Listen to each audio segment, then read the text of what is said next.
I understand Lionel has got his cafe latte Is he going. on the phone? Lionel, you awake? You with us, bro? Gentlemen, I am awake. I am alive down in New Orleans, Louisiana. Oh, Nice. You're down in Nolans. Beautiful. Down in New Down with the Orleans, that's family. Well, thanks for calling in, dude. What'd you think last night?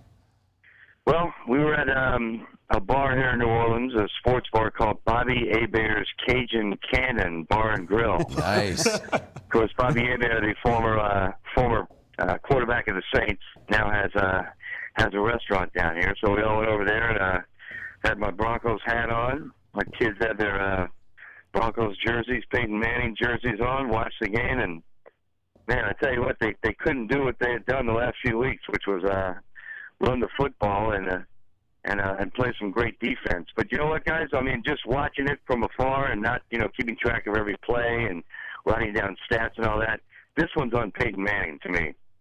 This one's on Peyton. You can't throw 4 picks. You can't force the ball. You can't throw 2 pick sixes on the road in a playoff environment against a team that's, now 10-4-1.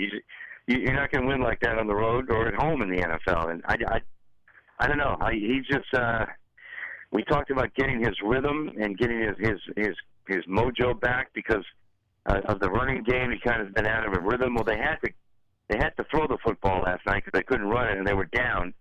And the third quarter was awesome. He was in a rhythm. He throws to Emmanuel Sanders had another great game. Demaryius Thomas had another great game. But in the fourth quarter, when it mattered, Peyton couldn't get it done. Well, Lionel, I mean, in the third quarter, Peyton was playing very well. I mean, the Broncos were just going down the field. The first 3 drives resulted in touchdowns. And then in the fourth quarter, the Broncos just couldn't move the ball. What was the adjustments that the Bengals made? Well, it's funny. Kirkpatrick, who picked them out for the pick 6, worked out with Demaryius Thomas, I think, in the offseason. And he said he kind of knew what Demaryius was going to do, and he jumped the pattern.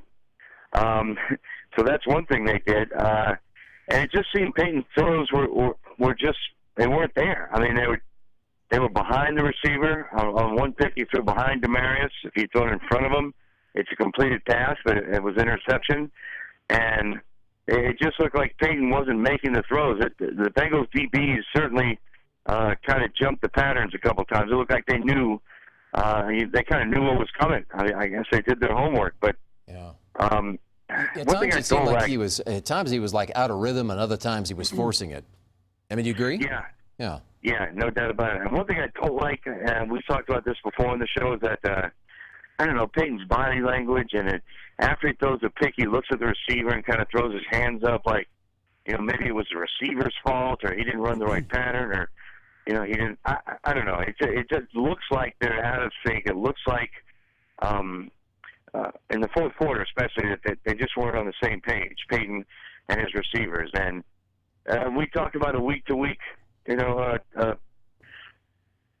game here. When they go to San Diego and win, you're like, okay, man, they're ready to go on the road and win in the playoffs. Last night, it looked to me like they're not ready to go on the road and win at New England. Hey, Lionel, I got a question for you. When we're talking about this new running offense that we've got, here's what I was wondering. When we kind of went back to the old offense in the second half, that's when it seemed like that rhythm came back for Peyton. So do you think he's just not comfortable with that slower offense, and so he's just off all the way through because of it? That's a tough question, E, because when they came out in the third quarter and got those 3 scoring drives, he looked like the old Peyton. He looked like they were back to throwing. They were back in a rhythm. He was making all the throws. And then in the fourth quarter, he wasn't. So it's hard to tell if he's not comfortable. It just looked to me that the conditions, heavy downpour on the road, that the Bengals needed to win. He just wasn't making the throws he needed to make. Whether that's a physical thing, I don't know. Whether it's a mental thing, I think a lot of it has to do with him forcing it. I really do. I mean, if you look at the 4 interceptions, all of them were bad passes. I think all of them were on Peyton Manning. That's what I saw, and that's a matter of just making a bad throw or making a bad decision. And so, like I said, I think this one's on him, and he's proven he can do it. I mean, look, they're going to finish 12-4. Are you? It's hard to really Get two down. Yeah,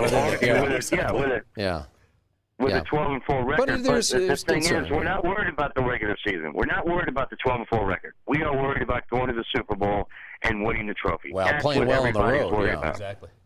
Yeah. So it is worrisome to see that they've gone on the road here late in the season and lost, and Peyton Manning threw 4 picks. And you look at New England, who 17-16 over the Jets. What are they talking about in New England today? Boy, we barely held on to that 1 seed. Well, the Broncos lost, but we barely beat the New York Jets by 1 point. Wow, are we ready to win the Super Bowl? Well, who knows, man? The Broncos could come out, beat the Raiders, and go on a roll. It's not all doom and gloom, but it is Concerning. something to worry about.